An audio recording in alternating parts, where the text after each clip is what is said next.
Pearl Harbor happened on the December the 7th, 1941.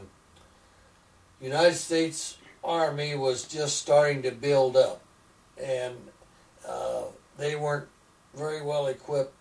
They had quite a few troops. Some of them were practicing with wooden sticks for guns, and a lot of the equipment they were using was World War I equipment, and real sad. Pearl Harbor changed. It's hard to imagine for you people in this day and age in your generation, but when Pearl Harbor came on, there was thousands of people from 16 on up to 46 that rushed down to the recruiting station the next day to sign up. Hundreds and hundreds of them. And the big majority of the able-bodied, including Grossman, who was a senior at the College of Agriculture and University of Nebraska, I was ready to go down the next morning and sign up and go to war.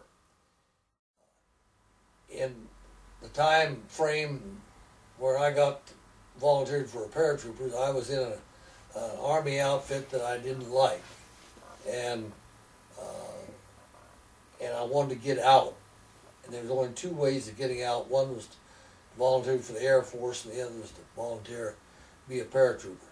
So I volunteered to be a paratrooper. When you jump out of an airplane at 2 o'clock in the morning in strange territory, I can only speak for myself, but when I got onto the plane for any missions that we had, I told myself that when the green light went on, I was going to jump, and so I tried to keep away from any sort of negative thoughts of a connection. The thing you do is stand up and hook up when you get ready to jump. Everybody stands up, and you have a static line on your back with a snap on it, and you snap that onto the cable that runs the length of that plane. We jumped the 82nd jumped three night missions. Jumped night mission to Sicily, a night mission into Italy, night mission into France. And the only other jump they made was in Holland, and that was a daylight. I think that high school students I don't know about English class, but for sure I think in their history class, should know what happened on D-Day and what history was involved, and I think they should know the amount of casualties that were incurred on D-Day. There was a tremendous amount of troops and ships and aircraft of all kinds involved. And the casualties on D-Day alone, now casualties as far as the Army is concerned, consists of people that were killed in action, and also it includes soldiers that had to be removed from the battlefront because they were unable to continue their duties. So that was probably the biggest one-day casualty figures, and it was the biggest and largest and most prestigious conglomeration of troops and materiel that the world will ever see. And I think that with the advent of the atomic bomb and guided missiles, the world will never see that much of a concentration of troops again. because it would be suicide to do such a thing. Well, the objective of the 82nd Airborne Division, which I was a part of, was to take the town of St. Mary-Glise. And St. Mary-Glise was at a road intersection just inland from Omaha Beach. And Omaha Beach was the most deadly of the 5 beaches that were used for the invasion purposes.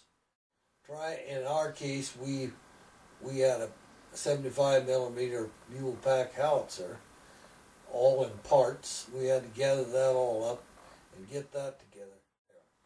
And we captured this road intersection, and we prevented the Germans from sweeping through that and pushing those invasion forces back out to sea.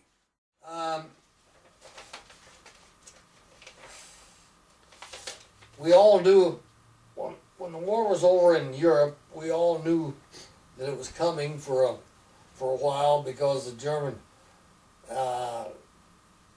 army was defeated, and our division was up on astride the Autobahn, about 150 miles west of Berlin. The Russian troops and our army came together. We stopped about 7 miles apart, so there wouldn't be any friendly fire accidents. So, and I seems to me like I was just mostly concerned with when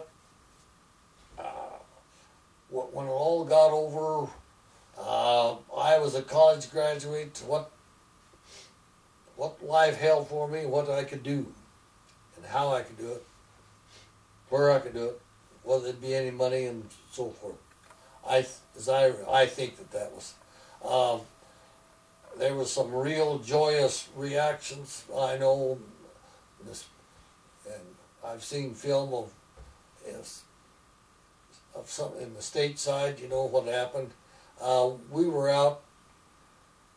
in Germany, in charge of a town that had a French labor camp there. And I think maybe when that happened, that we were trying to round up enough food to fatten those people up a little bit, and wait for some transportation from France to come and get them. Today's paratroopers have a lot more jumps in than we did back in our days, and they are cross-trained.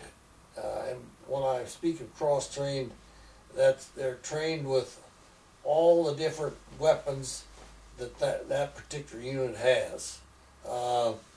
In our case, we had a 75 millimeter pack howitzer, so most of our training was how to handle that weapon and so forth and so forth.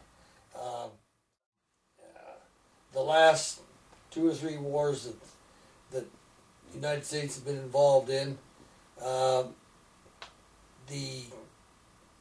the good guys and the bad guys weren't characterized by having individual uniforms, and that whenever the bad guys and the innocents enemy are all dressed the same, it's virtually impossible to separate them out and to